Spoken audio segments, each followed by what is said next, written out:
हिंदुस्तान के स्वास्थ्य मंत्री मनसुख मांडविया जी ने राहुल गांधी जी को और राजस्थान के मुख्यमंत्री, जहां पर अभी तक भारत जोड़ो यात्रा थी, उनको एक खत लिखा और उस चिट्ठी में कोरोना का उल्लेख किया और मास्क की, सैनिटाइजर की, वैक्सीनेशन इत्यादि की बात करी भारत जोड़ो यात्रा के संदर्भ में।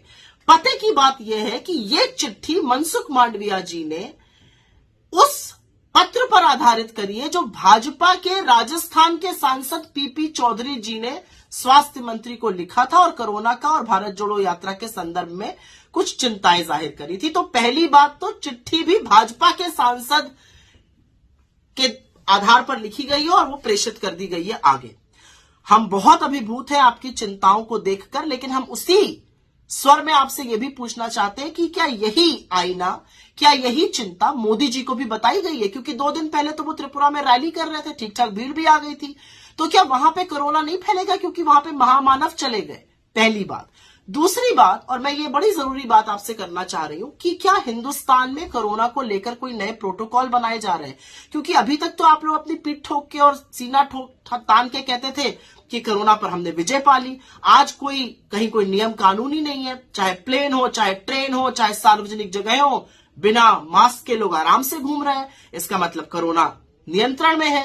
और एक बहुत जरूरी बात यह भी कि क्या आपके मंत्रालय ने कोरोना के संदर्भ में कोई नए नियम और कानून बनाए हैं?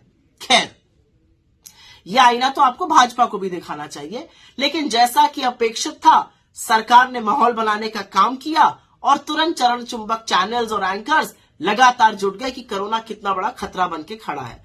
तो मेरे 2-4 आपसे सवाल हैं। अगर कोरोना इतना बड़ा खतरा बन के खड़ा है और पार्लियामेंट सेशन में है, तो पार्लियामेंट में इस पे चर्चा होनी चाहिए। पार्लियामेंट का सत्र कैसे चलने दिया जा रहा है? कोई नए नियम, कानून, प्रोटोकॉल क्या अनाउंस होंगे? क्या मास्क फिर से अनिवार्य होगा? इसके बारे में अभी तक हम लोगों ने कुछ नहीं सुना है। और असलियत तो यह है कि जब कोरोना काल था, तब तो आप नमस्ते ट्रंप करा रहे थे और चुनी हुई सरकार मध्य प्रदेश में गिरा रहे थे। आप तब तो दीदी ओ दीदी कर रहे थे बंगाल में। आपने बंगाल में, असम में, उत्तर प्रदेश में चुनाव करवाए जब लाशें तैर रही थी और वहां से रामनामी खसोटी जा रही थी।